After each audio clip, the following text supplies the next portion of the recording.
આજની વાર્તા બીજાની ભૂલ કાઢવી એ સહેલું છે, પણ એનો ઉકેલ આપવો એ અઘરું છે. મિત્રો, મોટા ભાગના માણસો બીજાની ભૂલ ચોક્કસ કાઢતા હોય છે, પણ એને સુધારી દઈએ અથવા તેનો ઉકેલ બતાવવા માટે એની પાસે કોઈ રસ્તો હોતો નથી. અને આ વાતને સમજાવવા માટે મારે એક નાની એવી વાર્તા લેવી છે. કોઈ એક મોટા શહેરની અંદર એક સારા ચિત્રકાર હતા, અને એ ચિત્રકારે એકદમ ફર્સ્ટ ક્લાસ ઘણા વખતની મહેનત પછી એક સુંદર મજાનું ચિત્ર દોર્યું. અને એમાં એને ખૂબ તપાસ કરી, જોયું, પણ એને કોઈ પણ પ્રકારની ખામી ન દેખાણી. તેમ છતાં પણ એણે બે ચાર મિત્રોને પણ બતાવ્યું કે આમાં તમને કંઈ ખામી દેખાય છે? તો એમણે કીધું કે ના, બહુ સરસ છે, એકદમ સારું છે. પણ એને સંતોષ ન થયો. એટલે એણે એ ગામની જે જાહેર જગ્યા હતી એ જાહેર જગ્યા ઉપર એ ચિત્ર લગાડી દીધું. અને એમાં નીચે લખ્યું કે આમાં તમને કોઈ પણ જગ્યાએ ભૂલ દેખાતી હોય તો ત્યાં તમે નિશાની કરી નાખો. ત્યાર પછી એણે 24 કલાક સુધી એ ચિત્ર રાખ્યું, અને પછી પાછા તપાસ કરવા જાય છે કે ત્યાં કેવા પ્રકારની ભૂમિકા ઉપર કોઈ નિશાની કરી છે.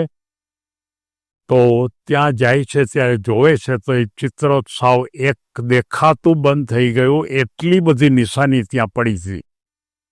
એના ઉપર એવા પ્રકારના લીટા કર્યા હોય તો અહીં ખામી છે, અહીં ખામી છે, અહીં ખામી છે, કારણ કે એટલા બધા લીટા કર્યા હતા. એટલે એ લઈ અને એકદમ પોતે મૂંઝાઈ ગયા કે મારું ચિત્ર આટલું બધું ખામીવાળું હશે?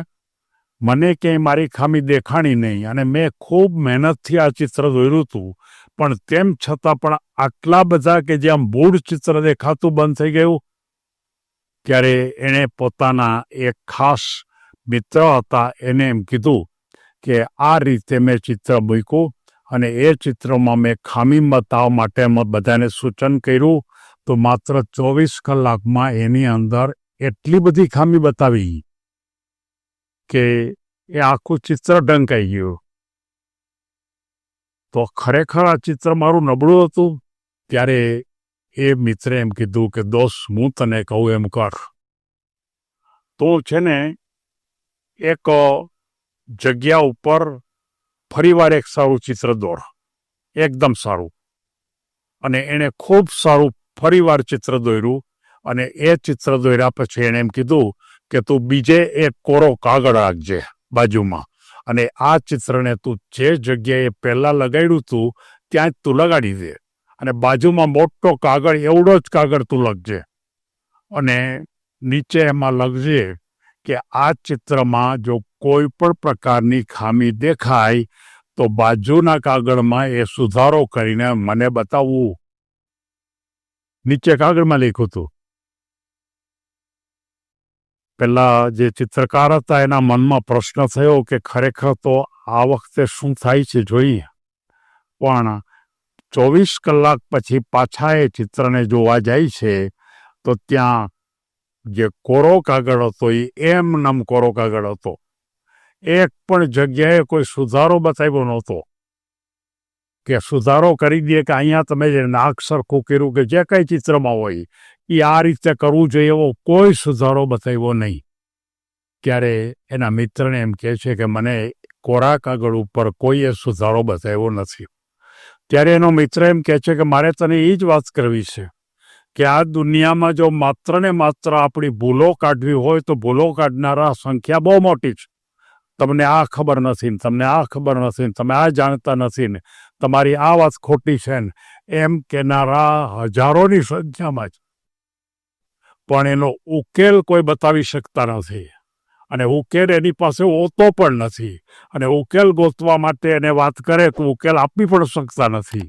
એટલે કે એનો અર્થ એ થયો કે આ દુનિયામાં કોઈ પણ માણસ છે એ આપણી ભૂલ તો કાઢવાના જ છે, અને ભૂલ કાઢ્યા પછી એનો ઉકેલ ગોતી શકતા નથી, ઉકેલો આપી શકતા નથી. એટલે મારે આ વાર્તા બતાવવા પાછળનો ખ્યાલ એ છે કે આ દુનિયામાં જો આપણને કોઈ પણ માણસ ભૂલ કાઢે તો તરત જ એને પૂછવું કે આ ભૂલનો ઉકેલ મને બતાવો. તમને ઉકેલ નહીં બતાવી શકે અને પછી એ માણસ તમારી કોઈ દી ભૂલ પણ નહીં કાઢે.